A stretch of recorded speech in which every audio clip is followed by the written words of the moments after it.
మీద సమాధానం చెప్పలేకపోయింది ఇప్పటి వరకు కూడా. అడిగిన ప్రశ్నలకు సమాధానం లేక మీరు కొత్త ఎజెండాని వేసుకున్నారు. రేవంత్ పాలనలో ఎట్లుందంటే, రేవంత్ రెడ్డి పాలనలో గ్లామర్ లేదు, ఆయన మాట్లాడే భాషలో గ్రామర్ లేదు. అందుకనే వాళ్ళు ఏం చేసిరంటే భూతాలను నమ్ముకొని ఒక ఏజెండా పెట్టుకొని మా మీద ఒక విష ప్రచారం చేస్తున్నారు. మా నాయకత్వం మీద క్యారెక్టర్ అసైడ్ చేస్తూ ఉన్నారు. మేము దీన్ని తీవ్రంగా ఖండిస్తూ ఉన్నాం. ఒకసారేమో హరీష్ రావు గారు ఎత్తు గురించి మాట్లాడిండు, మా కేటీఆర్ గారి గురించి కూడా మాట్లాడిండు. ఒకసారేమో పార్టీ మారుతుండని మాట్లాడిండు. ఇలా ఏం లేక ఇప్పుడు కొత్తగా ఏం ఎత్తుకున్నారంటే క్షుద్ర పూజలు చేస్తుండని మాట్లాడుతూ ఉన్నారు. నేను ఏమడుతున్నా, క్షుద్ర పూజలకు తేడా తెలివని శూద్రుడు ఓ దయాకర, నువ్వెట్లా శూద్రుడివిరా అంటున్నా నేను. నువ్వేం మనిషివి అసలు? ఉద్యమంలో, తెలంగాణ ఉద్యమంలో రేవంత్ రెడ్డి గారు రైఫిల్ రెడ్డిగా మారిండు, విద్యార్థుల మీద గన్నులు ఎక్కుపెట్టి. అధికారంలోకి వచ్చినాక మారుతాడేమంటే పాలనలో రూమర్స్ రెడ్డిగా మారిండు. ఏం లేదు, చేసింది ఏమి లేదు, చెప్పుకోవడానికి ఏం లేదు, చేయడానికి చేత కాదు. అందుకనే ఇప్పుడు చేతబడైన ఒక నినాదం ఎత్తుకొని రూమర్స్ క్రియేట్ చేస్తూ ఉన్నారు. కాంగ్రెస్ ప్రభుత్వము మొత్తం, కాంగ్రెస్ పార్టీ భూతాలు ఏజెండా పెట్టుకొని, ఏజెండా తయారు చేసుకొని ఇలా మీరు ఒక విష ప్రచారం చేస్తున్నారు. కాంగ్రెస్ పార్టీకి, ప్రభుత్వంలో ఉన్నటువంటి పెద్దలకు నిజంగా మీ మైండ్ దొబ్బింది. అధికారంలో ఉన్నోడు ఎవ్వడు కూడా బాధ్యతాయుతంగా మాట్లాడాలి. అసలు మూఢనమ్మకాలను పెంచి పోషిస్తుండ్రంటే డెఫినెట్గా మీలాంటి వాళ్ళ మీద పనిష్మెంట్ ఇవ్వాలి. ఒక ప్రభుత్వంలో ఉన్నోడు ఒకవైపు ఏమో మూఢనమ్మకాల మీద కొన్ని సంఘాలు పనిచేస్తున్నాయి, వాటిని నిర్మూలించడానికి. మీరేం చేస్తుండ్రు? అధికారంలో ఉండి, బాధ్యతాయుతమైనటువంటి పదవిలో ఉండి మీరు భూతాల గురించి, మీరు పూజలను గురించి, హిందూ ధర్మశాస్త్రాన్ని అవమానపరిచే విధంగా, కించపరిచే విధంగా మాట్లాడుతూ ఉన్నారు. అసలు మేము మనుషులను ఎట్లా ట్రీట్ చేయాలి? అంటే మీరు హరీష్ రావు గారి గురించి, కేటీఆర్ గారి గురించి మీ కుంభకోణాలన్నీ బయట పెడితే మీరు ప్రజల లోపల లోతుకు మీ మీద వ్యతిరేకత కూరుకుపోయింది. వాటిని బయటపడడానికి మీరు రకరకాల ప్రయత్నాలు చేస్తూ మా ఆత్మస్థైర్యాన్ని, మా నాయకుల ఆత్మస్థైర్యాన్ని దెబ్బతీయడానికి అనేక కుట్రలు చేస్తున్నారు.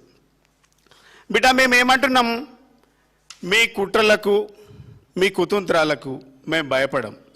మీరు మా ఆత్మస్థైర్యాన్ని మమ్మల్ని వ్యక్తిగతంగా దూషించి మా క్యారెక్టర్ అసైడ్ చేస్తే మేమేమో తక్కువైతాం అనుకుంటుండ్రు. ఇది ప్రజలకు తెలుసు.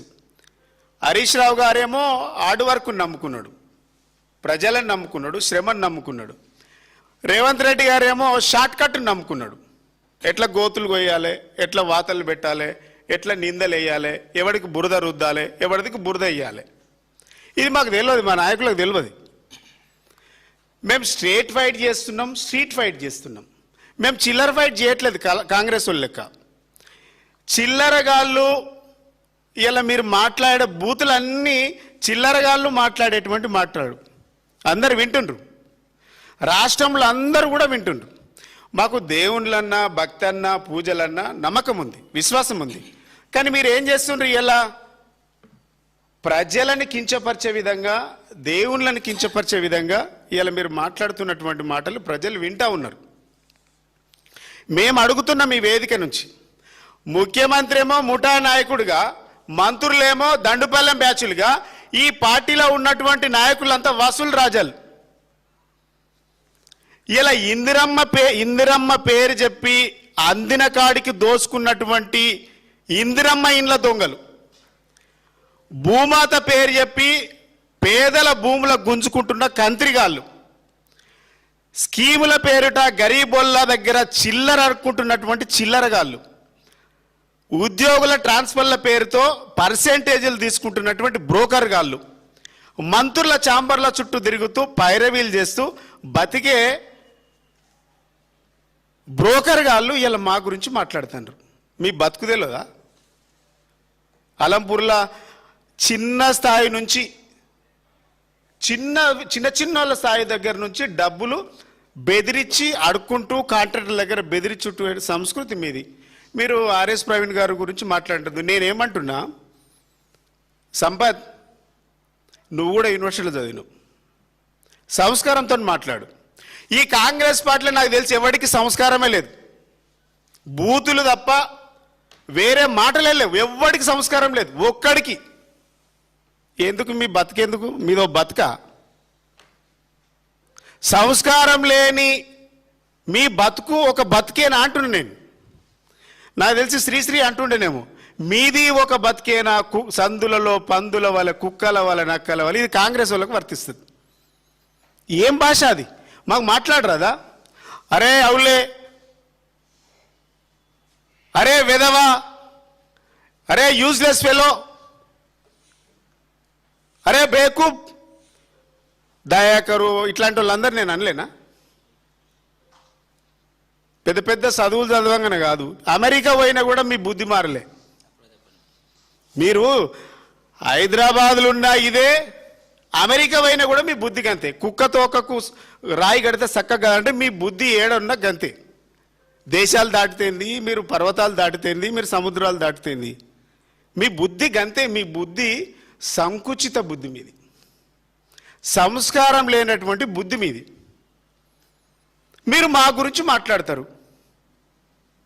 నేనేమంటున్నా, కాంగ్రెస్ పార్టీలో మాట్లాడుతున్నటువంటి ఎస్సీ నాయకులు చేవెళ్ళ డిక్లరేషన్ చెప్పి 3 ఏళ్ళు అయింది రబాయ్. ఈ డిక్లరేషన్ ఎందుకు అమలైతలేదు ఒక్క నా కొడుకు అడిగిండా? విద్యాజ్యోతుల పథకం ఎందుకు అమలైతలేదని ఒకడు అడుగుతున్నాడా? గురుకుల విద్యాలయాల్లో 2000 కోట్ల కుంభకోణం జరిగింది, బంకర్ బెడ్లలో కుంభకోణం జరిగింది, గురుకులాల్లో కుంభకోణం జరిగింది. ఒక్క నా కొడుకు, ఒక్క ఎమ్మెల్యే ఒక్కడన్నా మాట్లాడిండా? పెద్ద పెద్ద మాటలు మాట్లాడుతుండ్రు. ఇవాళ నీ ప్రభుత్వాన్ని కాపాడడానికి దాసోహమై, ఎంగిలి మెతుకుల కోసం దాసోహమై సాగిల పడుతూ ఇలా మా మీద నిందలేస్తున్నారు. మీరు ఎట్లాగో మాట్లాడరు, మీరు పదవుల కోసం పెదవులు మూసుడు. కాంగ్రెస్ పార్టీ నినాదమే ఆనాడు కేసీఆర్ గారు చెప్పిండ్రు. కాంగ్రెస్ పార్టీలో ఉన్నటువంటి ప్రతి నాయకుడు పదవుల కోసం పెదవులు మూసిండ్రు. తెలంగాణ ఉద్యమంలో అయినా ఆనాడు రాజశేఖర రెడ్డి ఉన్నప్పుడు, రోషే ఉన్నప్పుడు, కిరణ్ కుమార్ రెడ్డి ఉన్నప్పుడు, ఇప్పుడు కూడా మీ సంస్కృతే పదవుల కోసం పెదవులు మూయడం. ఎస్సీ నియోజకవర్గాలలో మిమ్మల్ని గెలిపించిండ్రు. ఒక్కడన్నా ఎస్సీ డెవలప్మెంట్ ఫండ్ వస్తుందని మాట్లాడినరా? ఒక్క నాయకుడు. ఇక మమ్మల్ని తిట్టమంటే బట్టలు చదువుకొని ఇస్త్రీ వేసుకొని ఆనాడు ఇస్త్రీ వేయించుకొని వచ్చి తిడుతుండ్రు. మిమ్మల్ని తిట్టినా కుక్కని తిట్టినా పెద్ద తేడేం లేదు, పెద్ద నష్టమే లేదు. ఎందుకు మా నోరు ఖరాబ్ అవుతుంది. దళిత బంధు ఇస్తామని చెప్పిండ్రు. అంబేద్కర్ యోజన కింద 12 లక్షలు ఇస్తామన్నాడు. ఒక్క ఎమ్మెల్యే దళిత బంధుకి ఎందుకు ఇస్తలేవా రేవంత్ రెడ్డి అని ఒక్క ఎమ్మెల్యే మాట్లాడిండా? ఒక మంత్రి మాట్లాడిండా? 10 పాస్ అయితే 10,000, 12 పాస్ అయితే 15,000, డిగ్రీ పాస్ అయితే 25,000, పీజీ పాస్ అయితే 1,00,000, పిహెచ్డి పాస్ అయితే 5 లక్షలు. ఒక్కడన్నా ఇప్పటి వరకు ఎందుకు ఇయ్యలేదని అడిగిండ్రా? మీ నెత్తురు ఎందుకు చచ్చిపోయింది అడుగుతున్నాను నేను. ఈ ప్రశ్నించే దగ్గర మీ నెత్తురు ఎందుకు చచ్చిపోయింది, ఎందుకు చావబడ్డది, ఎందుకు చౌటలైనరు అంటున్నా నేను. గురుకుల విద్యాలయాల్లో విషాహారం పెడితే 1000కి పైగా బిడ్డలు ఆసుపత్రి పాలైనరు. ఒక్కడన్నా చూడడానికి వచ్చిండ్రా? మీరు ఒక్కరన్నా ప్రశ్నించిండ్రా? మా పేద బిడ్డలు చదువుకోవడానికి పుస్తకాలు ఇవ్వట్లేదు, నాణ్యమైన తిండి పెట్టట్లేదు, ముఖ్యమంత్రి గారు నీవే శాఖ ఉంది, మా బిడ్డలకు మంచి అన్నం పెట్టు, మా బిడ్డలను హాస్పిటల్ చూపించు అని అడిగే దమ్ము మీకు లేదా? మీ నెత్తురు బానిసత్వానికి అలవాటు పడ్డది అంటున్నా నేను. మమ్మల్ని నిందించడం కాదు, మీ శరీరం బానిసత్వానికి దాసోహమైంది. మమ్మల్ని నిందిస్తే ఏం లాభం? 150 మంది బిడ్డలు చనిపోయినరు. ఒక్కరోజు రివ్యూ జరగలే. మీ నెత్తురు ఎందుకు మరుగుతలేదు? మీ నెత్తురు అమ్ముడు పోయింది. గివి కదా నువ్వు మాట్లాడాల్సింది. గురుకుల టెండర్లలో ఎవడెవడో టెండర్లు ఇచ్చిరు, ఎవరెవరికో ఇచ్చిరు. గురుకుల టెండర్లలో ఒక్క ఎస్సీ కాంట్రాక్టర్కి ఇయ్యలేదని అడిగే దమ్ము ఉందా మీకు? నేను అప్పుడు ఎస్సీ కమిషన్ చైర్మన్గా ఉన్నప్పుడు జీవో నంబర్ 56 కింద వితౌట్ ఈఎండి కింద ₹1,00,00,000 వరకు ఇచ్చే కాంట్రాక్ట్లు తెచ్చినాం. ఒక్కడికన్నా ఇప్పుడు కాంట్రాక్ట్ ఇచ్చిండ్రా మీరు? ఎందుకు అడుగుతలేరు? హాస్పిటళ్ళల్లో కూడా మేము 16% రిజర్వేషన్ తీసుకొచ్చి కాంట్రాక్టులు ఇచ్చినాం. ఇవాళ ఒక్క రోజన్నా ఇచ్చిండ్రా? మాట్లాడుతుండ్రా? దాని మీద మిగిలిన శాఖలకు ఎందుకు దాన్ని విస్తీర్ణం చేస్తలేరని అడుగుతుండ్రా ఒక్కడైనా? లెదర్ ఇండస్ట్రీ సంస్థలో టెండర్ పడింది. మా ఎస్సీ మాదిగ ఉపకులాలకు, మాల ఉపకులాలకు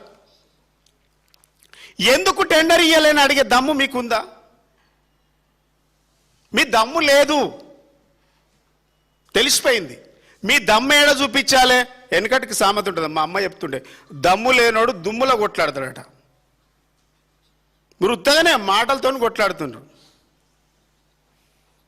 మీరు కొట్లాడాల్సింది ముఖ్యమంత్రితో, మీరు మాట్లాడాల్సింది ముఖ్యమంత్రి పైన. ఆర్ఎస్ ప్రవీణ్ కుమార్ అనేటువంటి వ్యక్తి 7 సంవత్సరాల సర్వీస్ ఉంటే కూడా వాలంటరీ రిటైర్మెంట్ తీసుకొని ఈ వర్గాల కోసం, తెలంగాణ జాతి కోసం పనిచేయడానికి వచ్చిండు. ఒకవేళ ఆర్ఎస్ ప్రవీణ్ కుమార్ అనేటువంటి వ్యక్తే టిష్యూ పేపర్ లాంటి వాడైతే నీ ముఖ్యమంత్రి రమ్మని చెప్పిండు. నీ ముఖ్యమంత్రి కాంగ్రెస్కి వస్తే అధికార పగ్గాలు అప్పచెప్తా అని చెప్పిండు. ఒకవేళ అసమర్థుడైతే ఆయనకెందుకు ఆఫర్ ఇస్తాడు? అయినా మీలాగా అమ్ముడు పోయే రకం కాదు. అమ్ముడు పోయేటోళ్ళు, అక్కరకు రానోళ్ళంతా